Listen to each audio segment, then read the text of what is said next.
नमस्कार, मैं हूं सतीश भूटानी। इस समय मौजूद हैं हम न्यू कॉलोनी पलवल में। हमारे साथ मौजूद हैं इंटक के यूथ राष्ट्रीय अध्यक्ष संजय गाबा। उत्तर प्रदेश से ही 5 राज्यों में चुनाव है। चुनाव के बाद क्या स्थिति होंगी, क्या परिणाम होंगे, आइए जानते हैं वरिष्ठ समीक्षक, समाजसेवी भी हैं संजय गाबा से कि यूपी चुनाव में इस समय क्या स्थिति है। तो मेरे सामने मौजूद है, हम उनसे बात करेंगे। गाबा साहब नमस्कार। सबसे पहले तो आपको बहुत बहुत आभार, आपने समय दिया। यूपी में चुनाव है, बल्कि 5 राज्यों में चुनाव है। क्या मानकर चलते हैं कि जो आने वाले चुनाव हैं 10 तारीख को जब परिणाम घोषित होंगे मार्च को, क्या स्थितियाँ होंगी? भूटानी साहब, बहुत ज्वलंत और अच्छा प्रश्न आपने पूछा है।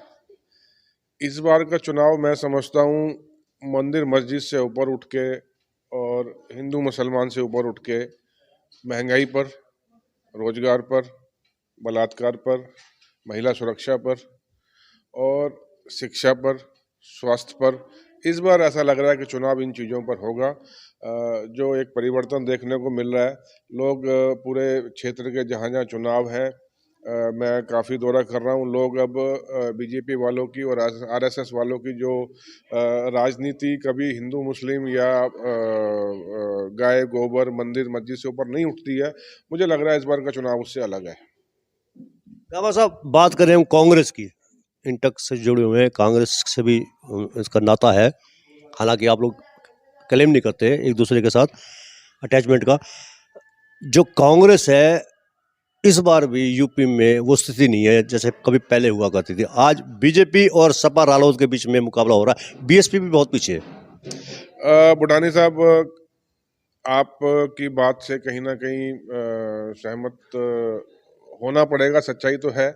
लेकिन जितना स्थिति पहले खराब थी कांग्रेस की यूपी में, और प्रियंका जी के पिछले कुछ समय से आने के बाद जितना उनका वहाँ प्रयास चल रहा है, मेहनत चल रही है, और संगठन को दोबारा जिंदा करने का जो उनका लगन और जज्बा है, उससे इतना तो है कि इस समय कांग्रेस की स्थिति वहाँ पे पहले से बहुत बेहतर होने वाली है। ये तो मैं कह सकता हूँ। हाँ, ठीक है कि किसी समय से कांग्रेस का मुख्यमंत्री वहाँ हुआ करते थे, 20-25 साल से वहाँ नहीं है, उसका खामियाजा हमें लगातार भुगतना पड़ता है और बहुत ज़्यादा मेहनत की अभी ज़रूरत है हमको।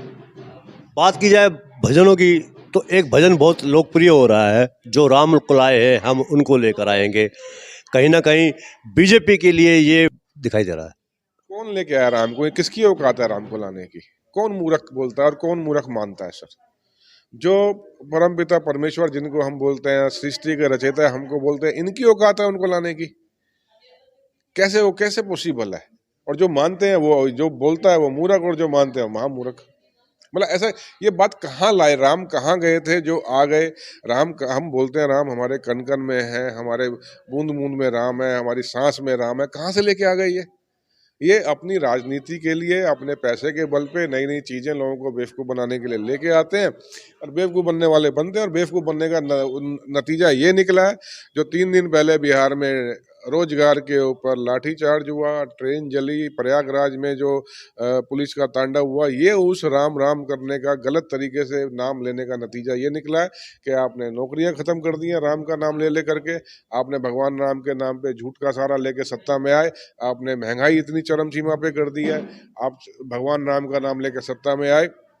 महिला सुरक्षा के ऊपर रात को बेटी जला दी जाती है। ये कब तक भगवान की आड़ में ये बचेंगे, ये देखने वाली बात है। मुझे लगता है भगवान की आड़ में अब ज्यादा बचने वाले नहीं है ये। अच्छा, बीजेपी क्लेम करती है कि क्राइम को कम कर दिया है योगी सरकार ने।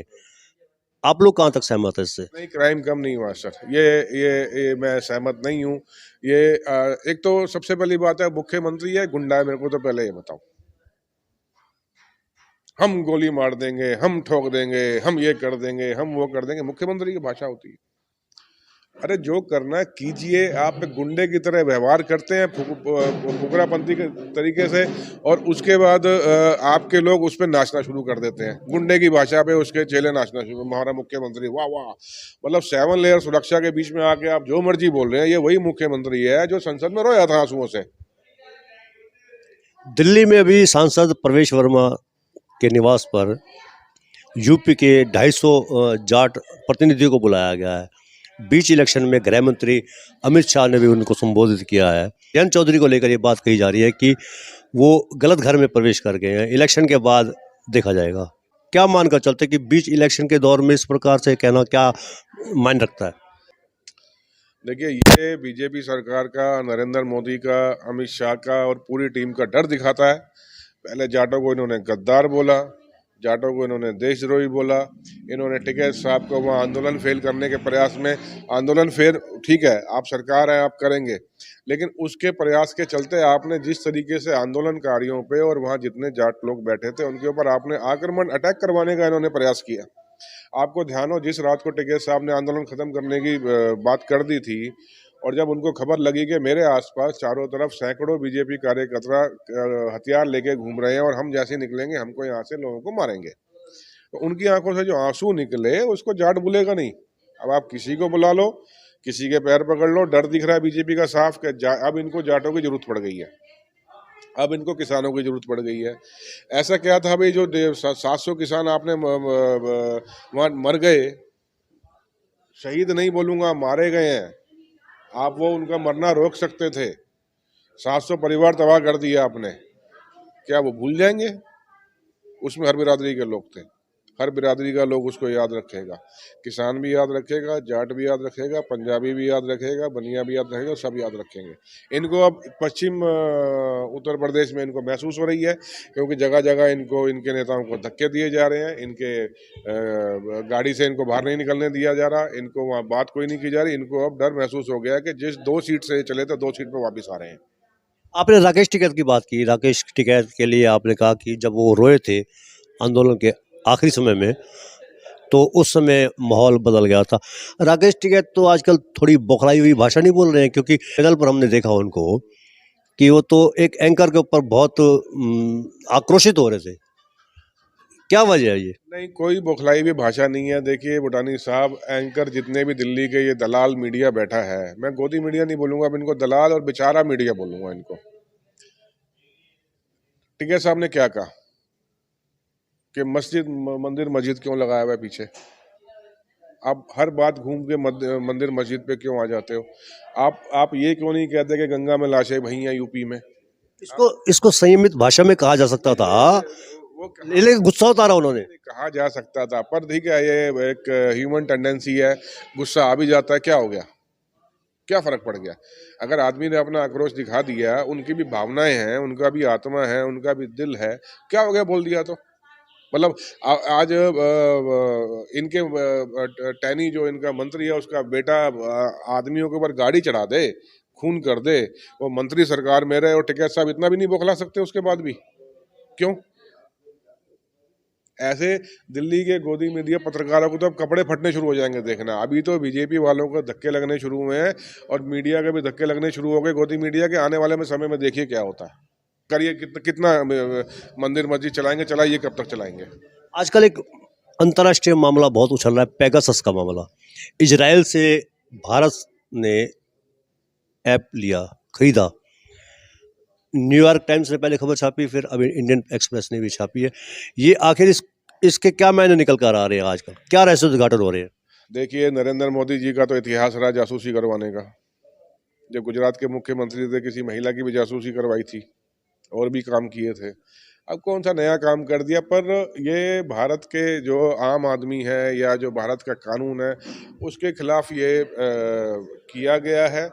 आपने पेगासस लिया, जो बातें आ रही हैं, अब हम तो इतना गहराई में नहीं, जो बातें आ रही हैं कि आपने विपक्ष के नेताओं की जासूसी करवाई, आपने कुछ जजों की जासूसी करवाई, आपने कुछ बड़े पत्रकारों की, थिंक टैंक है उनकी जासूसी करवाई, आर्मी वालों की जासूसी। अगर ऐसा है, भविष्य में सरकारें चेंज होंगी, बातें निकल के आएंगी, कब तक आप बचेंगे? जब रावण का सत्ता का अंत हो सकता है, तो आप क्या उसके सामने? रावण का अहंकार नहीं रहा, आपका भी नहीं रहेगा। 5 राज्यों के जो चुनाव हो रहे हैं, 10 तारीख को उसका परिणाम भी आ जाएगा, मार्च को, ज़्यादा दूर नहीं है। क्या रहेगा कि क्या चुनाव में इस बार क्या मूड रहेगा मतदाताओं का? बीजेपी तो नहीं आ रही है, और ऐसा नहीं कि मैं कांग्रेस का हूं तो इसलिए बोल रहा हूँ, बीजेपी की बहुत बड़ी दुर्गति है। आप ये समझो, उत्तर प्रदेश में, पंजाब में, उत्तराखंड में इनसे लोग बात करने को तैयार नहीं है। इनको सभाओं में इनके लोग नहीं जा रहे हैं।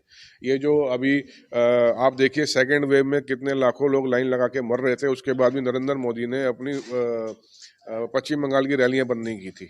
अब ऐसा क्या दर्द आ गया उसको, या चुनाव आयोग को ऐसा क्या दर्द आ गया जो रैलियां बंद कर दी। इस बार तो हॉस्पिटल भी सारे खाली पड़े हैं, ओमिक्रॉन अगर आया हॉस्पिटल सारे खाली पड़े हैं। इसका मतलब एक लाइट सा खांसी जुकाम है होके निकल रहा है।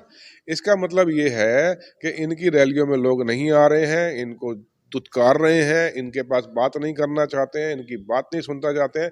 चुनाव आयोग को इन्होंने एक मुखौटा बना के रैलियों पे इन्होंने पाबंदी लगवा दी है, लेकिन नतीजा आएगा इस बार बीजेपी की बहुत बड़ी दुर्गति और बहुत बड़ी हार है। और रोजगार के ऊपर बात करने वालों की, न्याय के ऊपर बात करने वालों की, स्वास्थ्य के ऊपर बात करने वालों की, सुरक्षा के ऊपर बात करने वालों की, महिला सुरक्षा की बात करने वालों की जीत इस बार निश्चित है। ये आप देखिएगा, आपके मार्च में हम जिस दिन रिजल्ट आएगा आप और हम दोबारा उस दिन दोबारा हम आपसे बात करेंगे।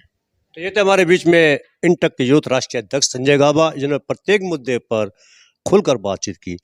5 राज्यों के चुनाव को लेकर उन्होंने अपने विचार प्रकट किए और साथ में ये दावा भी किया बीजेपी नहीं आएगी। उन्होंने ये भी कहा कि यूपी में किसान आंदोलन काफ़ी गहरा असर पड़ेगा। वैभव क्रांति के लिए सतीश भूटानी, और साथ में मैं आपसे अनुरोध करूंगा हमारे इस चैनल को आप सब्सक्राइब करें, फॉलो करें, बेल आइकन दबाएं और अंत में उसको शेयर भी अवश्य करें। धन्यवाद। जय हिंद, जय भारत।